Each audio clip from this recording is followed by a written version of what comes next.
Salve, salve, nação doadora! Tá no ar o seu podcast favorito sobre cultura de doação, produzido pelo Instituto MOL, com apoio do Movimento Bem Maior e, atenção pra novidade, com divulgação do Observatório do Terceiro Setor, nosso novo parceiro. Aqui você fica por dentro dos assuntos do momento na filantropia e na cultura de doação, a partir de informações, pesquisas e entrevistas com importantes personagens do setor no Brasil, tudo de forma clara e objetiva, sem enrolação. E eu sou a Roberta Faria. Eu sou o Arthur Loubach e, apesar da voz embargada, mais uma vez estamos com você para falar de forma descontraída, aberta e informativa sobre doações. E te inspirar empresas e pessoas a doar mais, doar com propósito, com consciência e com o coração. Afinal, aqui se faz, aqui se doa.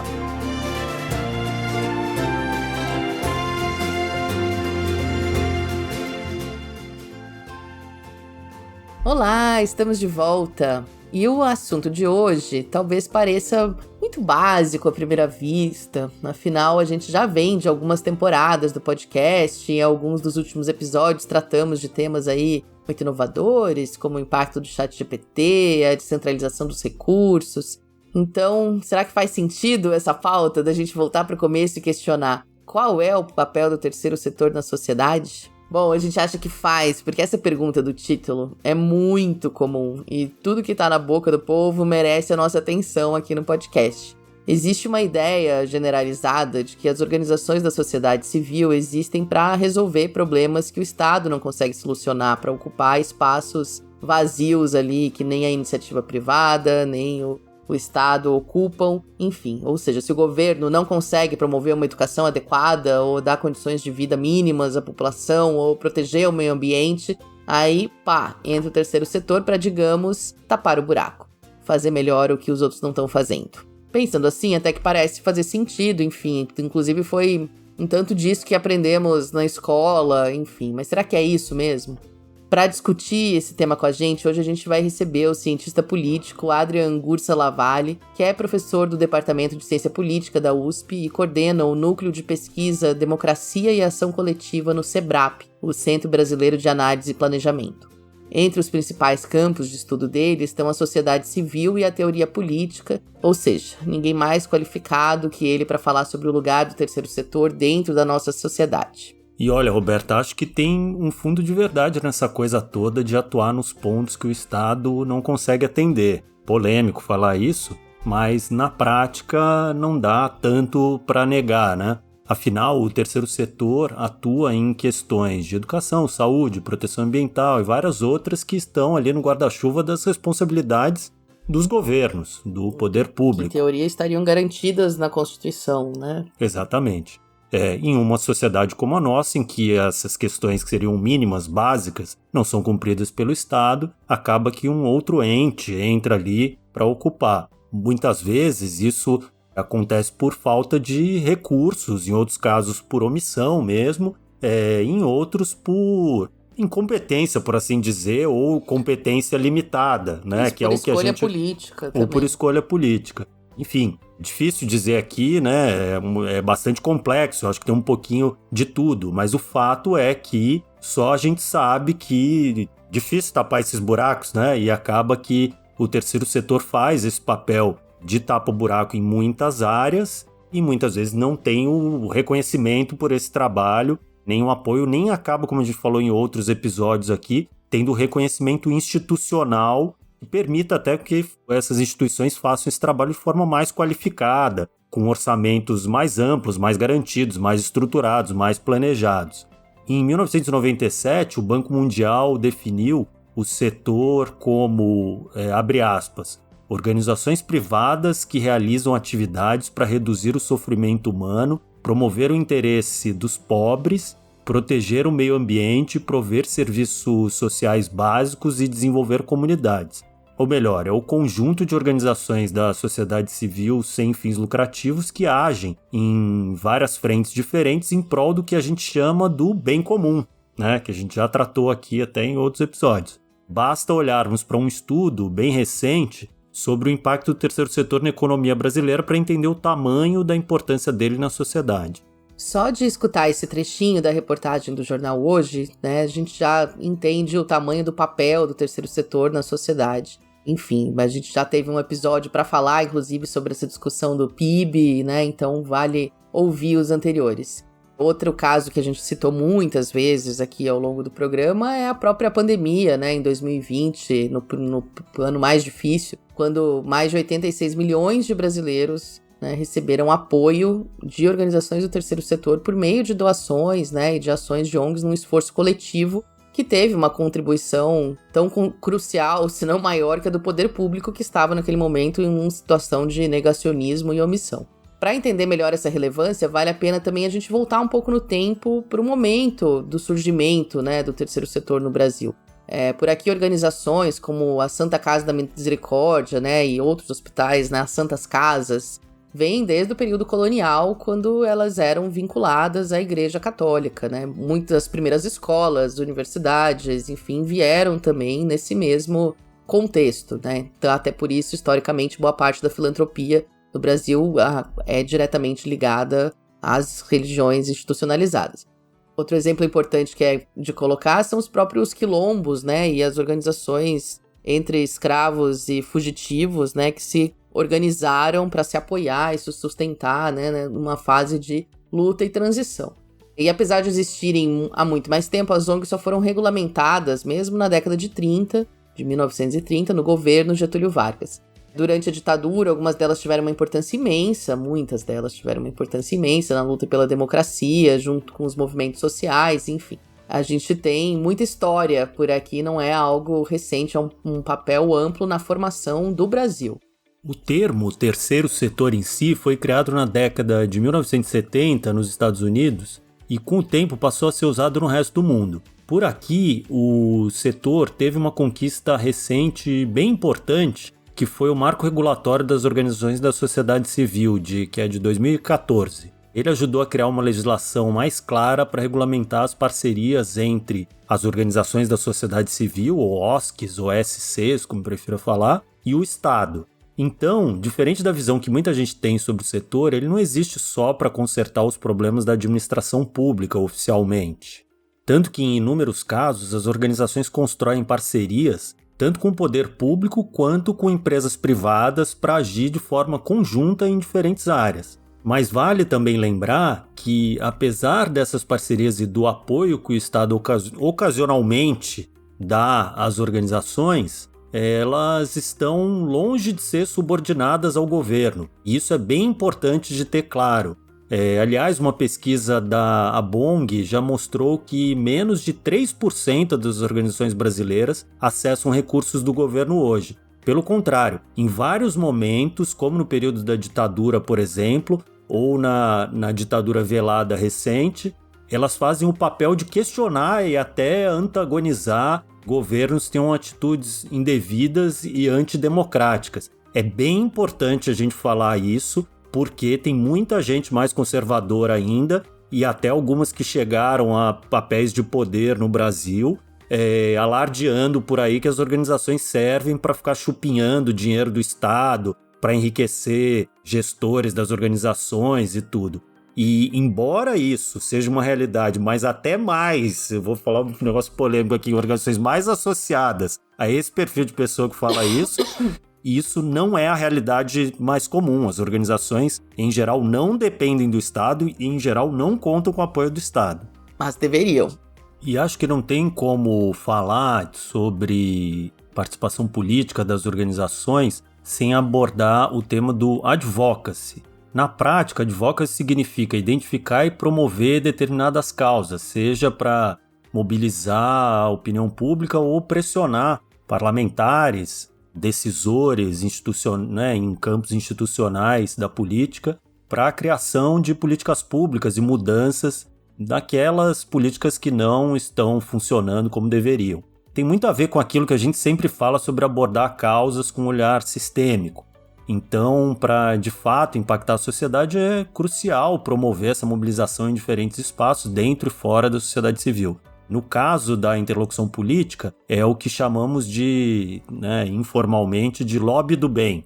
Ou seja, uma busca de meios para influenciar e conseguir apoio nas diversas camadas da democracia, do Congresso ou Executivo, para fazer avançar pautas que favoreçam o bem comum e reduzam as desigualdades e promovam a justiça social. Aliás, participar da política não significa necessariamente se filiar a um partido. É o que vai explicar melhor agora o Vitor Oliveira, cientista político e diretor da consultoria Pulso Público. Você ter uma diversidade de atores organizados, participantes, atuantes da política é algo fundamental. E isso precisa, obviamente, ser tratado desde cedo, né? Educação política é algo que, infelizmente, no Brasil, a gente acaba tendo uma ideia muito formalista do que ela deveria ser, quando ela deveria ter uma prática muito maior e participar de associações é uma maneira de, inclusive, educar as pessoas também politicamente e prepará-las para serem cidadãos e cidadãs, enfim, mas principalmente entender, né, que a gente pode, não apenas, né, por meio de partidos políticos, não apenas por meio, eventualmente, se uma pessoa, por exemplo, passa num concurso público, enfim, tem várias maneiras de participar das decisões que são tomadas e das políticas públicas, mas também atuando por meio com organizações da sociedade civil. A Pulso Público, inclusive, trabalha junto a organizações e empresas com comprometimento socioambiental para ajudá-las a se tornarem agentes ativos na formulação de políticas públicas. Para isso, eles oferecem capacitações específicas em advocacy e orientação sobre as melhores práticas para a participação política. Então, muito mais do que um setor que tenta resolver as falhas do Estado e das diversas camadas do governo, as organizações da sociedade civil podem e devem influenciar a própria forma de fazer políticas públicas.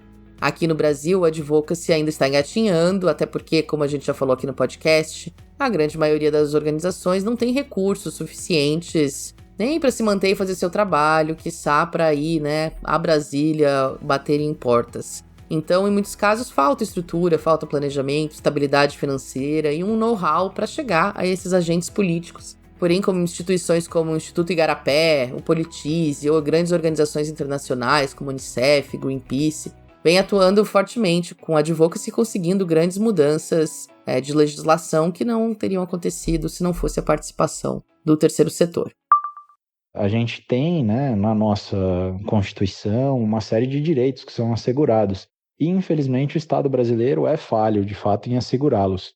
Agora, a sociedade civil pode, e os cidadãos, por meio das organizações, podem não apenas agir na ponta, mas dificilmente vão ter, as organizações filantrópicas vão ter escala, vão ter a capacidade de fato, suprir as falhas do Estado. Então, elas podem se organizar para defender e promover suas causas. E pressionar o Estado e disputar politicamente as prioridades da sociedade, as prioridades que os representantes da sociedade vão escolher, para que essas políticas públicas sejam, de fato, levadas a cabo. Então, mais do que complementar ou suplementar o Estado, a sociedade civil pode e deve moldar as políticas públicas, participando da política.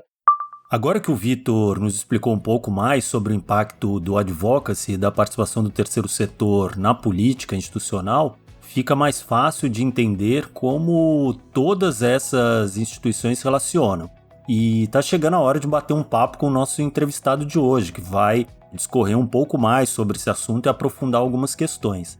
Além de professor da USP e pesquisador do SEBRAP, o Adrian Lavalle também atua no Centro de Pesquisa, Inovação e Difusão de Estudos da Metrópole e é editor-chefe da Revista Brasileira de Ciências Sociais. Ele é autor de livros como Intermediação e Representação na América Latina e O Papel da Teoria Política Contemporânea, em que o tema da participação e do advocacy pela sociedade civil organizada está sempre presente. Vamos ouvir agora o papo que a Roberta bateu com ele. Olá, Adrian, como vai? É uma honra te receber no podcast hoje, ainda mais para falar de um tema tão relevante como esse, que é a nossa própria razão de ser no terceiro setor. Bem-vindo. Muito obrigado, agradeço o convite e a oportunidade de estar aqui com vocês. Bom, primeiro eu queria ouvir de você um pouco como são as suas pesquisas relacionadas à atuação da sociedade civil em relação à estrutura política. Como que esses dois pontos estão relacionados num país como o Brasil? Bom, eu tenho já algum tempo trabalhando com organizações da sociedade civil. Eu comecei trabalhando fundação de organizações da sociedade civil, que chamei de construção política da sociedade civil, que foi tentar entender por que em contextos diversos existiam sociedades civis com características muito distintas, no momento em que normalmente a maior parte das pessoas que pesquisavam a sociedade civil descrever a sociedade civil como se fosse uma sociedade civil, como se fosse a sociedade civil virtuosa, como se fosse uma espécie de caixa, uma etiqueta que cabia para descrever qualquer país.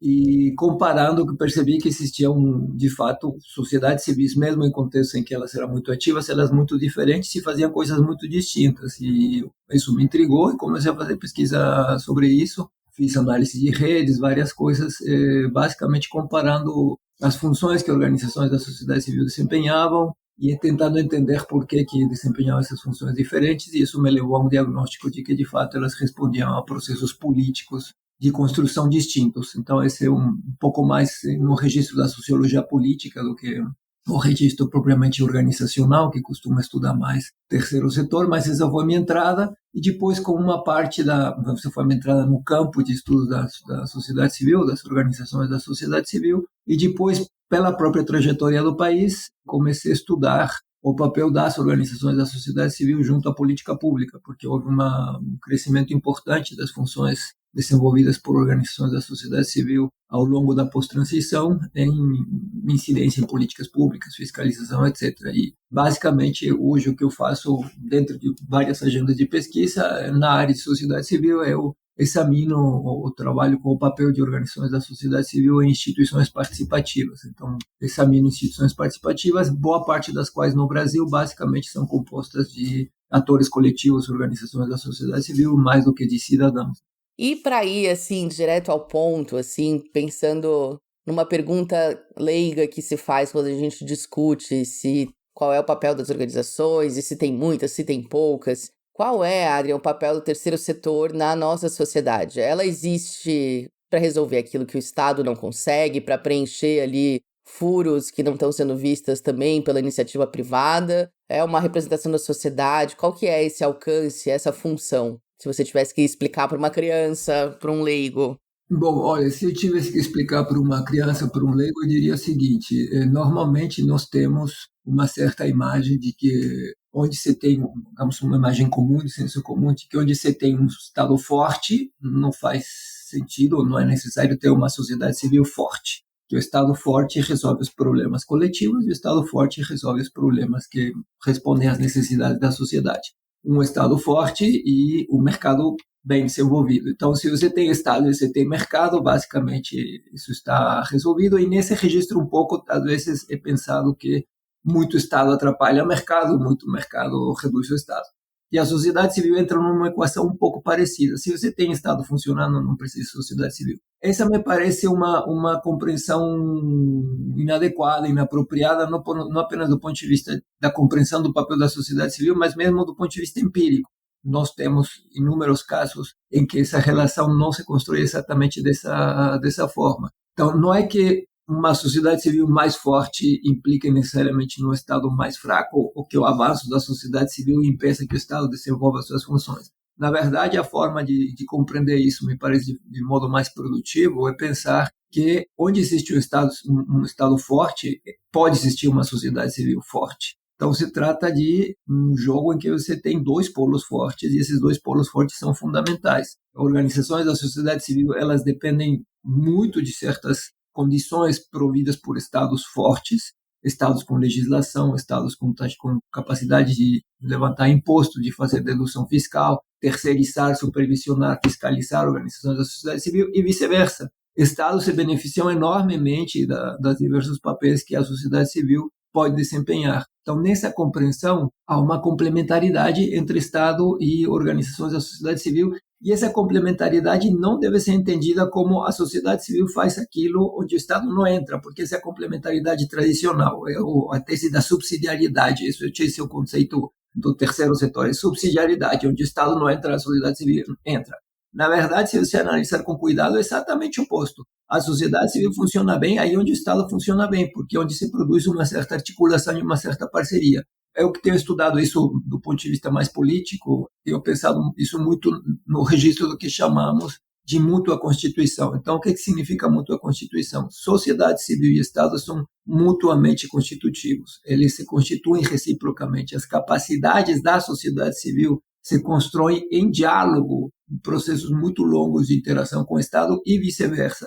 De modo que há capacidades do Estado que só existem porque a sociedade civil ajudou a construir. E há capacidades da sociedade civil que só existem porque elas se desenvolveram ao longo do diálogo com as instituições públicas. Então, se você olhar para muitas áreas da política pública em Brasil, ou no Brasil, você perceberá que, de fato, você é incapaz de entender isso se não é à luz de um processo de interação muito longo em que o Estado foi desenvolvendo capacidades que dependem de interação com a sociedade civil e vice-versa. Então, se você olhar para políticas extremamente bem-sucedidas, como a política de AIDS, por exemplo, o Brasil desenvolveu política de AIDS de ponta no mundo, mas isso fez, o Estado conseguiu fazer coisas, mas não conseguiu fazer coisas a despeito da sociedade civil. Conseguiu fazer coisas com a sociedade civil. E a sociedade civil conseguiu fazer coisas, conseguiu ter um papel fundamental, mas não contra o Estado. O fez graças a que conseguiu travar uma relação, essa relação de mútua constituição e desenvolvimento de capacidades recíprocas. Isso vale para assistência. É impossível entender a área de assistência social sem essa mútua constituição e capacidades que se desenvolvem reciprocamente.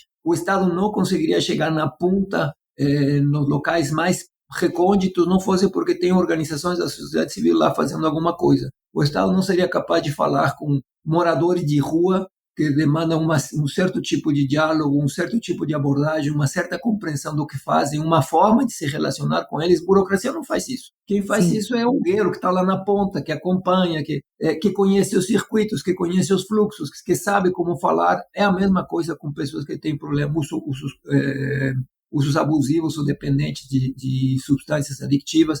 Também a burocracia não sabe lidar com esses públicos específicos. Organizações da sociedade civil trabalham com eles há anos, conhecem a forma de abordá-los, conhecem os hábitos, sabem onde circulam. Então o Estado chega aí, graças às organizações da sociedade civil, mas elas também só são capazes de desenvolver capacidades que desenvolvem em diálogo com as funções que passam a ocupar nas políticas públicas. Esse é um papel em que existe uma relação de mútua constituição que ela pode ser positiva e de reforço. E o Brasil é um bom exemplo de que isso acontece em diversas áreas de políticas públicas. Maravilhosa essa aula, Adriano. Obrigada. Faz todo sentido. Enfim, a gente vê isso até na constituição de muitas organizações que partem de uma ausência do Estado, né, para fundar uma organização, para se organizar com uma comunidade, com uma sociedade, mas o trabalho só consegue mesmo ser amplificado, né, quando consegue acessar os recursos, né, o poder, o alcance que vem do Estado, né. A gente sabe pela história do terceiro setor, embora terceiro setor seja um termo aí dos anos 70, né, que, na verdade, a sociedade civil vem se organizando há muito mais tempo do que isso, então, provavelmente desde que o mundo é mundo, e no Brasil, com certeza, né, desde o início da colonização, a gente tem esses representantes aí, por exemplo, né, da igreja que vieram criar os primeiros hospitais, as primeiras escolas, e muitos, né, estão aí até hoje, inclusive. Os quilombos podem ser consideradas, né, organizações também, né, o começo disso. Mas dá para dizer, olhando, né, também a sua pesquisa histórica, que esse lugar foi mudando com o tempo dentro da sociedade, ou ele continua mais ou menos o mesmo, ou ele muda de acordo com os regimes políticos, então era uma coisa no tempo da colonização, era outra coisa no tempo da ditadura, e a gente está vendo uma outra coisa surgir agora, né, nessas décadas mais ou menos democráticas.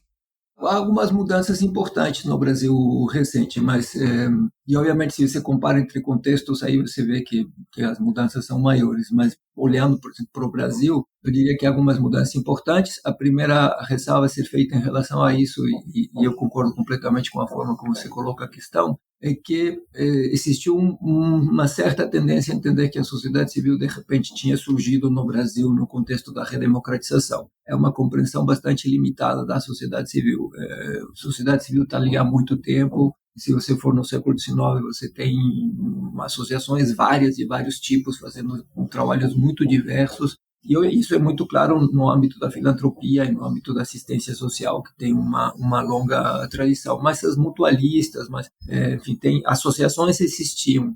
que hoje nós chamaríamos de direito próprio de sociedade civil. O que aconteceu mais recentemente, então, isso só para dizer, a sociedade civil existe no Brasil há muito tempo, como existe na América Latina e nos Estados Unidos há muito tempo, ela muda, obviamente, como mudam as sociedades ao longo da história. No caso do Brasil, o que normalmente se utiliza como um balizador para pensar essas mudanças é o processo de redemocratização. E eu diria para você que, de fato, há algumas mudanças que são apreciáveis. Talvez só para os ouvintes do podcast terem uma ideia do que a gente está pensando quando pensa nesse terceiro setor, eu gosto de dizer, olha, é um setor extremamente diverso, então, para entender as mudanças, você tem que entender um pouco como que ele está configurado. Então, dependendo de como você analisar os dados, você pode ter entre 250 mil e 810 mil organizações da sociedade civil no Brasil, dependendo das fontes. Se você for para o mapa das organizações da sociedade civil, se você for para o estudo fácil do IBGE, ou outros levantamentos que se aproveitam parcialmente dessas bases, como agora o mapa do impacto social, que está tentando crescer organizações do terceiro setor e da filantropia com base no mapa das organizações da sociedade civil. Então, na compreensão mais conservadora são mais de 200 mil organizações, na menos conservadora são mais de 800 mil. Há muita diversidade nisso. Então, como pensar isso e como pensar as mudanças ali? Então, podemos fazer uma espécie de redução dessa diversidade enorme para pensar em grandes categorias, e eu diria que talvez uma forma intuitiva de fazer isso é que poderíamos dizer que existem organizações da sociedade civil que eu gosto de chamar de primeiro piso. Então, as organizações da sociedade civil de primeiro piso são organizações cujos membros são os organizadores. Então, elas têm um perfil digamos, de associações comunitárias. Então, membros e organizadores são da mesma categoria social. Então, organizações comunitárias, associações de bairro, associações culturais, escola de samba, clube de bocha e por aí vai. Então, esse é um tipo de substrato da sociedade civil que ele é muito rico, muito diverso, e ele está em todos os grotões, tem uma capilaridade territorial enorme. Depois você tem uma coisa que eu vou te chamar de segundo piso, que são entidades que trabalham para terceiros. Então, quais são as entidades que trabalham para terceiros? Filantropia trabalha para terceiros, uma parte dela.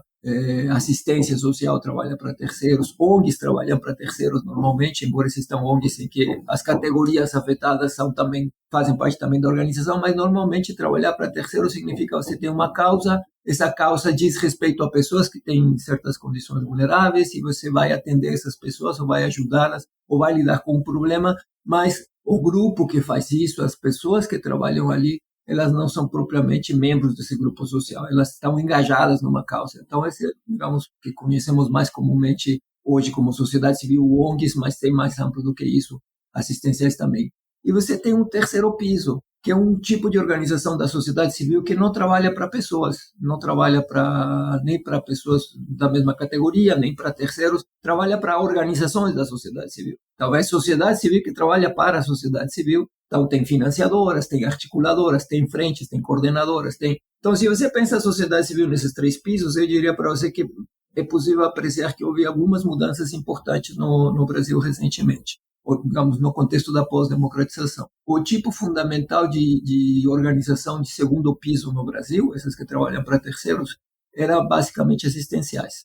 Essa era a forma mais comum em que se organizavam, digamos, o tipo mais comum de organização nesse nível da sociedade civil.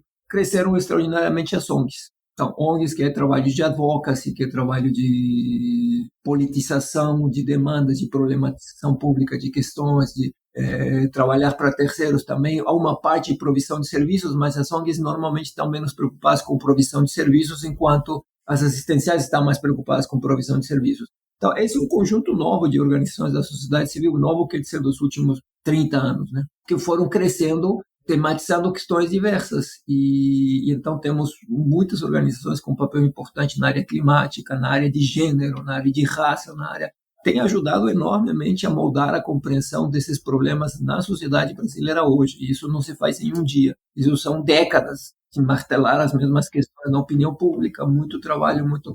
Então, há essa mudança que é importante. E no plano desse terceiro nível, eu diria que esse terceiro nível ele era tradicionalmente ocupado por organizações mais corporativas. Então, essas estruturas, digamos, piramidais corporativas, sindicais, etc., empresariais. E começamos a ter na sociedade civil no Brasil um conjunto de organizações de terceiro nível que demonstram que a sociedade civil se tornou mais complexa, mais variada, começou a angariar recursos e passou a criar suas próprias organizações para facilitar seu trabalho. Então, para você ter uma ONG da vida, você precisa muita ONG.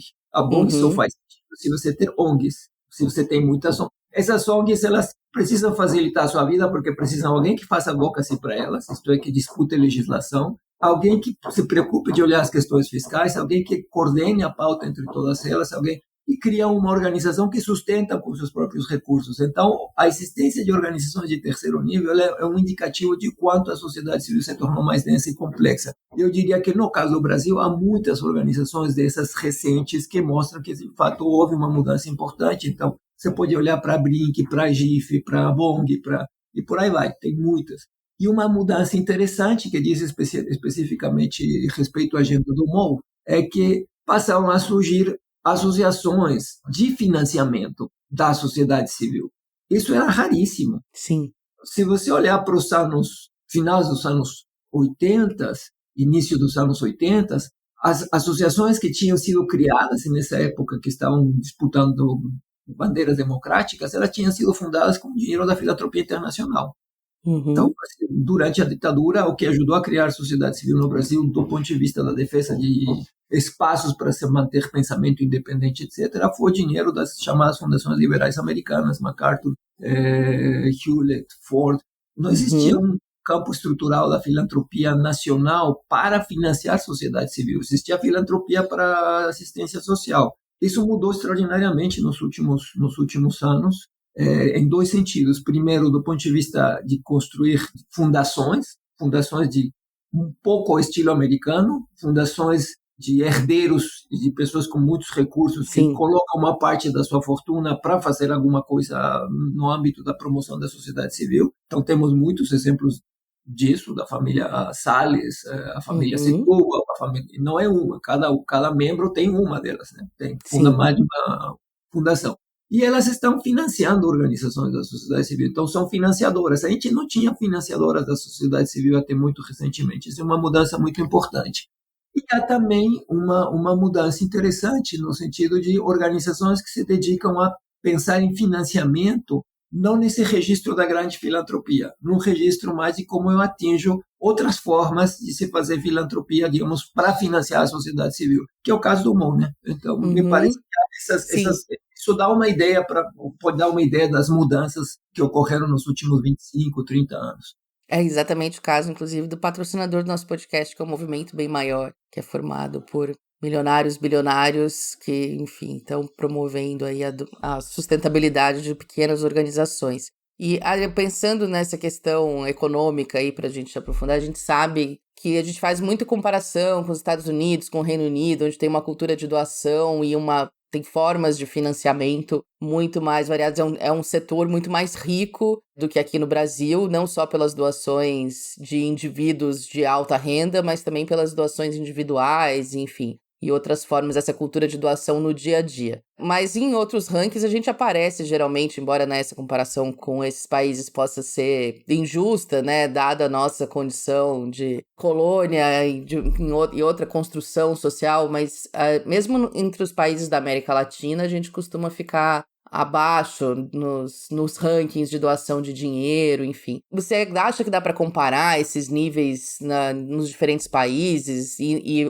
Pensando em América Latina, assim, você vê uma diferença relevante na forma da gente ter sustentabilidade financeira de financiar o terceiro setor? Me parece que a forma que você coloca a pergunta no final ela é interessante porque ela permite talvez evitar alguns mal-entendidos comuns quando você pensa em financiamento.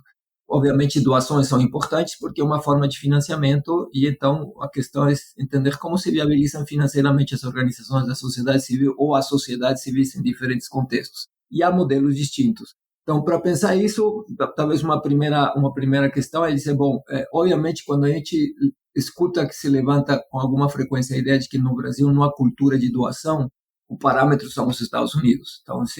Então, estamos pensando na MacArthur, na Rockefeller, na Ford, para pensar a velha economia, ou na Linda e Bill Gates, na Open Society Foundation, para pensar na nova economia. Então, são os grandes doadores. comparado a esse modelo, de fato, esse é um modelo muito singular, mas eu diria que esse modelo é muito singular no mundo, não é que seja muito singular porque o Brasil não se encaixa, uma quantidade enorme de países não se encaixam nesse perfil. Então, talvez pode ajudar a pensar isso, pensar como que organizações da sociedade civil se sustentam. Então, eu diria, olha, organizações da sociedade civil se sustentam basicamente de 3 formas. Também fazendo uma simplificação para poder, digamos, produzir uma ideia mais clara. Primeiro, você se sustenta com dinheiro privado, e nós chamamos isso de doações.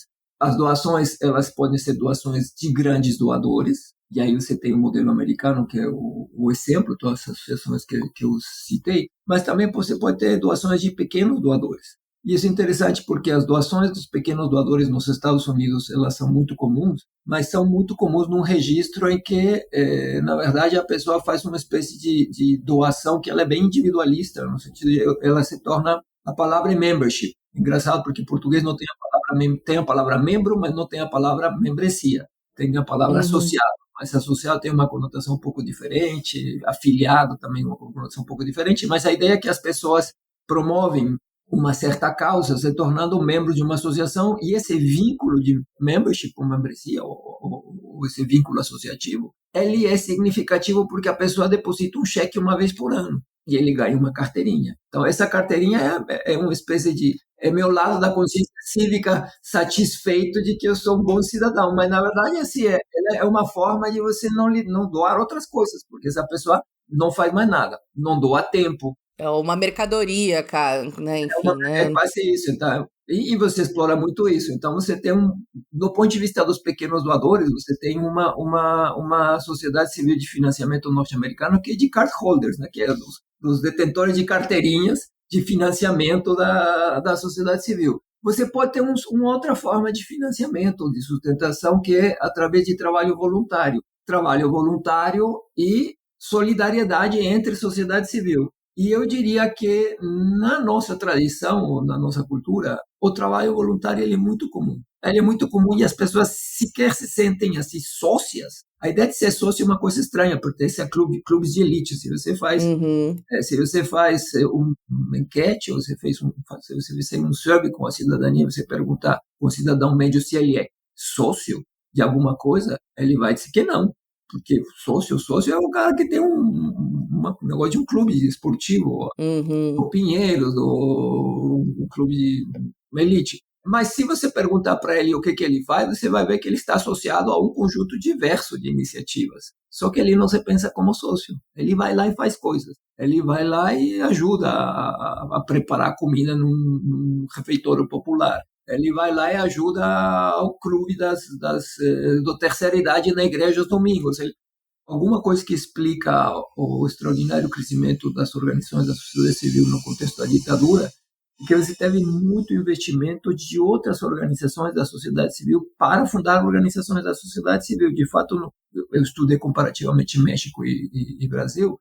No Brasil, a maior parte das organizações da sociedade civil que eu pesquisei eram fundadas por outras organizações da sociedade civil, não por indivíduos. E aí a nossa ideia é o indivíduo que se organiza e faz. O México, que tem uma sociedade civil comparativamente muito mais fraca, ela foi fundada muito mais por indivíduos. E no Brasil você tinha a igreja ajudando muito, uma espécie de incubador institucional, por utilizar uma ideia que eu gosto, que de um colega, Peter Holzager. Então, uma espécie de incubador institucional, instituições que acolhem iniciativas, se sustentam. Não as estão financiando, porque não é doação propriamente, mas eles se estão viabilizando, se estão incubando, estão tendo uma relação solidária. Isso é muito comum, é uma forma de sustentação, obviamente ela é um pouco precária, porque depende muito da capacidade de doação desse trabalho, que varia dependendo do momento, etc., mas ela é uma forma muito comum, e em algum grau eu diria é massiva, que é a forma como mais se faz trabalho de doação em relação ao cidadão médio no Brasil.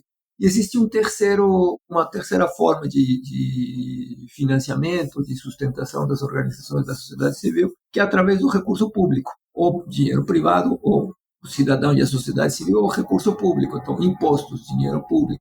Isso pode se fazer via dedução de impostos, que tem países que fazem isso, então você tem uma cultura forte, um estímulo forte à doação de impostos, então é pela via, digamos, do setor público, algo parecido à carteirinha, né? Então, pega uma parte do seu imposto e aloca, e com isso você ajuda a financiar a sociedade civil da sua preferência, você não precisa necessariamente se comprometer, mas ajuda.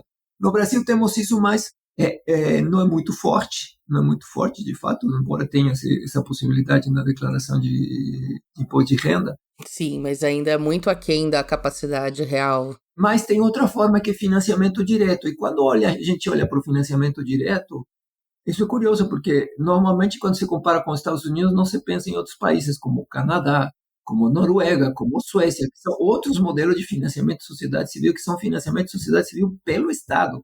Uhum. O Estado assume que a sociedade civil tem um papel fundamental na sociedade e aloca recursos públicos para que a sociedade civil possa fazer esse trabalho não lucrativo, porque é fundamental para o tecido da sociedade. Então, o Canadá produz assim, uma quantidade enorme de associações que são sustentadas por recursos públicos e ninguém vê isso quando se fazem as CPIs, ninguém lembra disso e ninguém acha isso corrupto. Muito pelo contrário, isso é uma prática decentíssima. E você olha para a Noruega, se você tiver uma igreja, o Estado dá dinheiro para você, porque fé é uma coisa importante. Quem sustenta a fé é a sociedade civil. O Estado tem igreja, tem religião estatal, mas o Estado tem que ser plural. Então, não só paga os ordenados dos padres da religião estatal, ou religião oficial, paga os ordenados de qualquer religião. O Estado faz isso. Socorro, não dá essa ideia, não. Não, isso aqui é perigoso, eu sei. Aqui no Brasil isso tá muito nos hospitais, né? Na verdade, a boa parte dos hospitais são associações filantrópicas, né? Com as Santas Casas, e que vivem de recursos do SUS, embora seja aquém do que eles precisam para funcionar e acabem precisando também recorrer a outras formas de arrecadação, assim. Mas as pessoas esquecem disso, né? Na pandemia ficou um pouco mais claro, assim. Mas sem hospitais filantrópicos, o Brasil não tem saúde.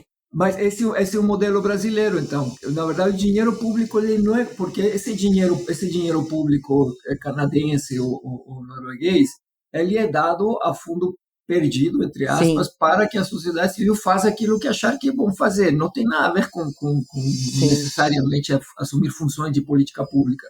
No Brasil, uma das fontes de financiamento mais importantes da sociedade civil foi na relação com o Estado desempenhando funções de política pública. Sim. E isso é uma fonte de financiamento importantíssima para uma parte muito importante da sociedade civil, dos três tipos, digamos, pelo menos dos dois tipos. Você tem nos bairros aqueles que distribuem associações que distribuem cesta básica, que distribuem o leite, que distribuem. E no segundo você tem associações que fazem trabalho de supervisão de política, que tocam hospitais. Então, essa é uma forma que é muito comum no Brasil, mas eu diria que poderia se crescer também aí, no sentido de o Estado reconhecer que, assim como partidos são fundamentais e recebem financiamento público, e aqueles que estão no Congresso não acham isso estranho, Sim. Mas partido é sociedade civil, bom, outras associações que desempenham funções públicas relevantes teriam que ter financiamento público e acesso ao financiamento público, desde que as funções desempenhadas sejam relevantes, não necessariamente condicionadas a desempenhar funções de política pública. Então, também ali haveria muito espaço para se crescer há muito espaço para se crescer em todos esses registros no Brasil, porque ele está muito concentrado do ponto de vista do financiamento direto numa modalidade de financiamento direto, e estamos crescendo muito pouco nas outras. Tem havido mudanças, mas falta crescer. Bom, isso leva a uma pergunta que é, enfim, recorrente aqui no programa também, que é como que a gente pode ter uma interlocução maior entre o terceiro setor e a política? Quando a gente pensa, né, nas bancadas que a gente tem no Congresso, tem a bancada do agro, tem a bancada da Bíblia, tem a bancada da bala, tem tantas bancadas e a gente não enxerga uma bancada do terceiro setor, da sociedade civil, enfim. Parece até, tem até em alguns nichos um movimento contrário, assim, né, de a gente tá fazendo o que o Estado não faz, não queremos meter a mão nesse lugar aí do Estado que não é bem visto, enfim, quero fazer por minha própria conta, assim, né, e aí acaba tendo essa falta de relação mais próxima com representantes democráticos e, enfim, por muita também desconfiança de ambos os lados, e aí com isso a gente tem um advocacy bastante fraco ainda na nossa avaliação, quando a gente fala de um advocacy voltado para o terceiro setor, embora haja aí organizações, por exemplo, né, a BCR e outras aí fazendo um trabalho aí insistente, corajoso, difícil, que gerou já algumas mudanças, né, como o marco, mas ainda, por exemplo, essa ideia de ter um financiamento direto, a gente precisaria de uma bancada bancando isso lá, assim, né? Como que você acha que a gente poderia se aproximar mais? A gente precisa ter nossos próprios candidatos ao Congresso? É muito difícil pelo seguinte, sociedade civil é muito plural e é muito diversa. É muito mais plural e diversa do que os setores específicos que fazem lobby no Congresso. Então, você tem uma parte da sociedade civil alinhada com algumas das bancadas dentro do Congresso, porque são bancadas temáticas. Então, a bancada temática do meio ambiente tem uma interlocução muito forte com a sociedade civil. Gênero tem uma interlocução forte com a sociedade civil. Educação tem uma interlocução muito forte com toda uma rede de organizações da sociedade civil, a campanha pela educação, por exemplo, e tem tido muito sucesso em se coordenar, fazer coisas. Há alguns exemplos de legislação que seriam inexplicáveis sem essa interlocução. A forma de cálculo do CAC, por exemplo, para o último Plano Nacional de Educação, seria inexplicável sem o papel que a Campanha Nacional de Educação desempenhou, de defesa da educação pública desempenhou, produzindo a medida, discutindo isso em conferências e depois fazendo um intenso lobby no Congresso junto a deputados e juntando os deputados setorialmente numa bancada de educação que cortou partidos transversalmente e permitiu que avançasse uma proposta que não era favorável ao governo. Na verdade, o governo não gostava dessa proposta e avançou contra o governo, nesse caso era do PT, e se fez com uma coalição que foi em boa medida montada por pessoas articuladas em torno de educação, mas com forte relação com organizações da sociedade civil. Então, a sociedade civil ela entra no Congresso através desses cortes setoriais ou temáticos. É muito difícil você ter uma bancada, digamos, de financiamento da sociedade civil, porque ela é incrivelmente heterogênea. Então, eu diria, a sociedade civil ela tem tentado fazer outras entradas e trabalhar outros diálogos com o parlamento, com o Congresso, e isso depende muito do setor da sociedade civil que tenta fazê-lo. Então, para deixar isso muito claro, você tem um estilo, por exemplo, que seria os movimentos de renovação. Então, os movimentos de renovação política, essas são as grandes fundações, tentando produzir políticos com maior bagagem, com maior compreensão da política, com uma certa compreensão da economia, porque afinal são eles que estão financiando, então tem um certo perfil, e esse perfil, quando esses candidatos se tornam deputados, ele é elevado, ele tem efeitos e obviamente amplia a conexão entre esses deputados e o segmento da sociedade civil que os financiaram. Então, um financiamento de campanha da sociedade civil que não vai para os partidos, vai para indivíduos específicos formando um certo tipo de agenda que ela é transpartidária, porque essas pessoas vão e se localizam em diferentes partidos. Você tem o mesmo movimento do andar de baixo, digamos, da sociedade civil e sociedade comunitária, que são as mandatas coletivas, as candidaturas coletivas. Sim. É outra forma de furar, mas aí são outros atores, então são segmentos sistematicamente subrepresentados, LGBT, mulheres, negros, indígenas, né?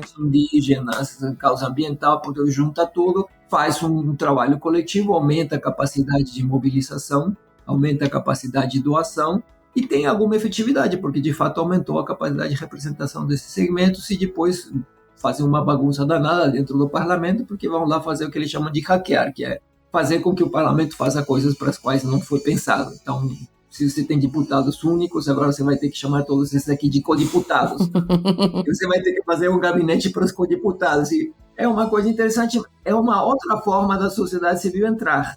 E em ambos os casos é sociedade civil.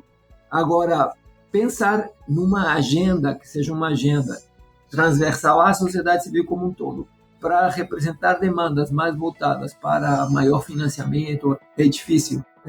E um exemplo disso é que a Miroski, ela tem muito a ver com o tipo de funções que a sociedade civil desempenha no Brasil como forma de financiamento, que é política pública, né? E é um exercício de maturidade, né? Enfim, né? Também como é duro comparar a captação de recursos no Brasil e nos Estados Unidos, dados os tamanhos das economias e, enfim, toda a estrutura socioeconômica e cultural. Também a gente comparar essas formas de financiamento com as democracias europeias, que são, né, muito mais sólidas e longevas do que a nossa, né? Ainda também não é justo. Então, quem sabe, com a maturidade a gente evolui.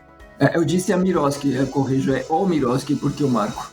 Adrian, te agradeço demais pela aula. Obrigada, professor. Foi muito importante, muito esclarecedor. Todo mundo sai sabendo mais e sabendo uma nova perspectiva, assim, que foge dos lugares comuns nem sempre corretos que a gente tem sobre organizações da sociedade civil. Muito obrigada. É um prazer, eu que agradeço o convite.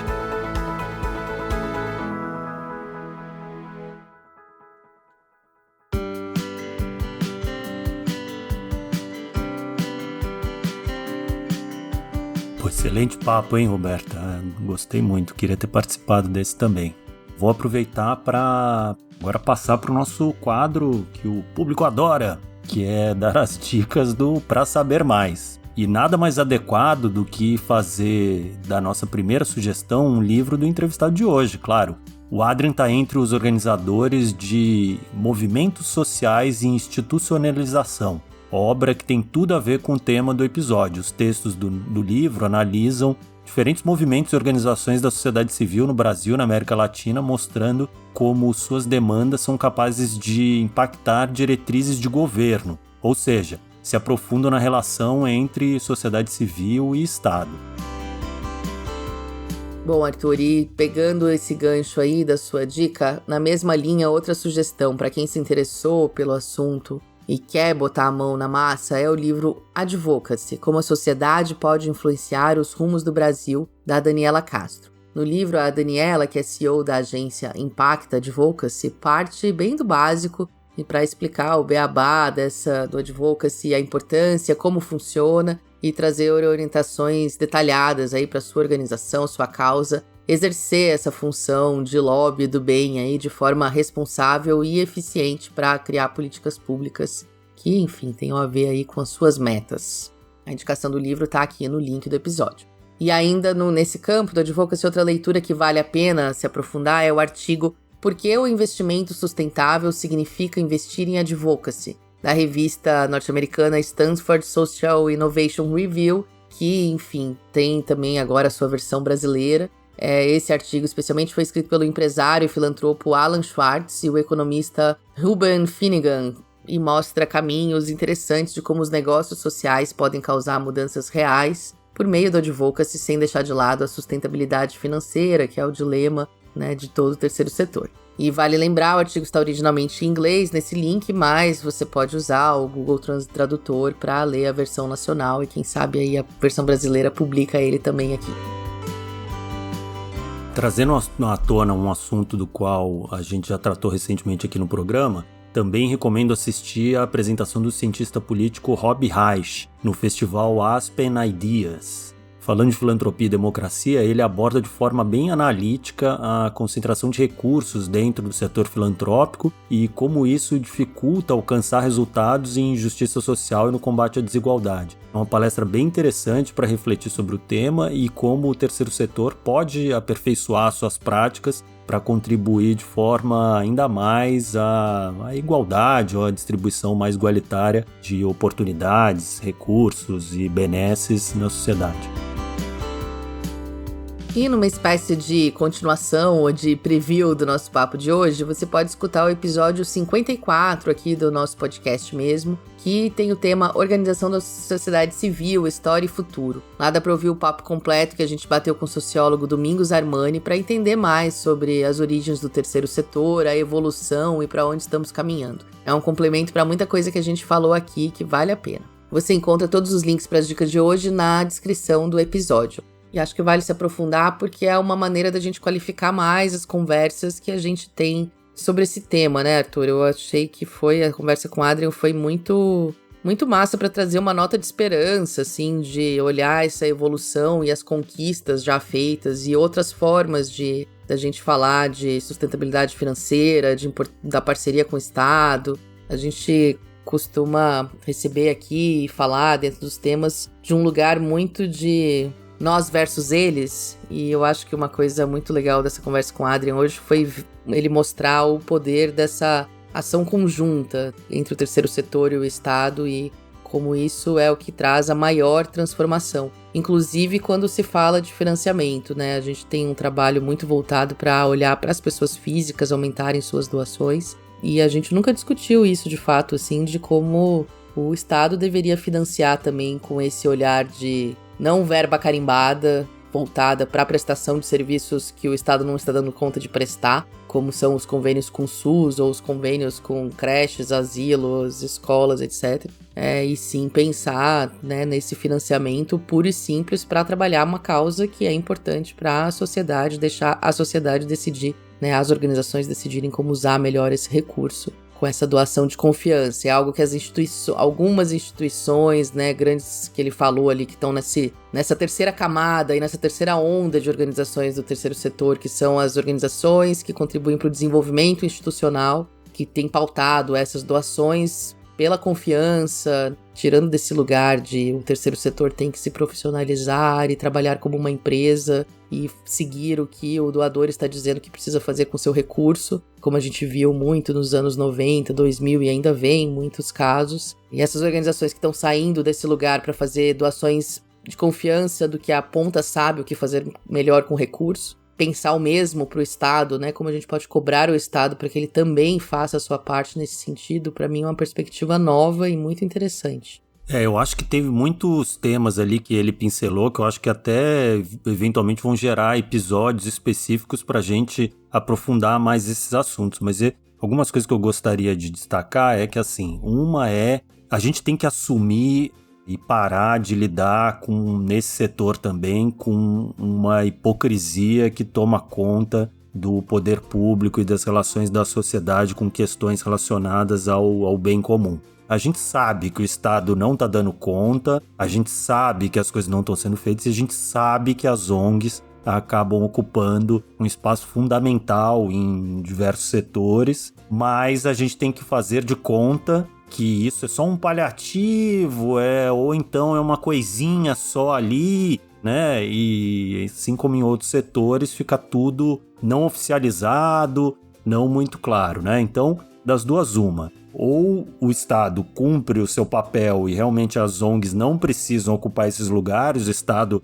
não precisa encontrar forma de financiar as ONGs, beneficiá-las através de legislações tributárias mais favoráveis e tudo, ou então tem que reconhecer o seu papel. Eu, pessoalmente, tenho dúvidas sobre esse financiamento direto e oficial do Estado, tipo um fundo partidário, assim, para as ONGs, dado a realidade brasileira, de uma governança muito poluída por corrupção, por malversação de recursos e tudo. Então, eu acho que seria talvez um complicador a mais aí tudo e poderia abrir espaço para coisas terríveis que, no final das contas, ia transformar o terceiro setor num demônio mesmo. Mas eu não tenho dúvida de que o Estado, se não diretamente, tem que criar formas de financiamento ou facilitação de financiamento para as organizações do terceiro setor cumprirem um papel importante que elas cumprem na prática na sociedade. Então, é um absurdo a gente ter um sistema tributário desfavorável às organizações como a gente tem hoje. É um absurdo não ter mecanismos mais favoráveis para as empresas que financiam organizações quererem fazer mais isso ou serem mais reconhecidas por essa iniciativa. Então, enfim, o Estado tem que ter esse compromisso sim.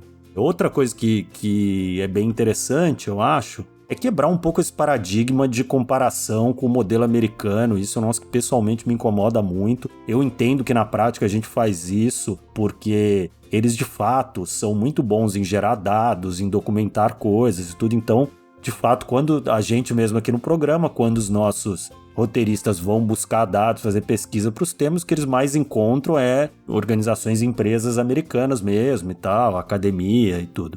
Mas, de fato, é uma sociedade que foi constituída com valores e propósitos bem diferentes dos nossos, tem uma realidade econômica completamente diferente dos nossos e enfim, eu pessoalmente acho que as intenções também não são as que deveriam mover o nosso ecossistema social e econômico aqui também. Então, se abrir para outros modelos também, outras referências, seria interessante. Ele até falou ali do modelo da Noruega e tudo, que é uma realidade também hoje bastante diferente da nossa, mas que eu acho que tem uma intenção que faz bastante sentido.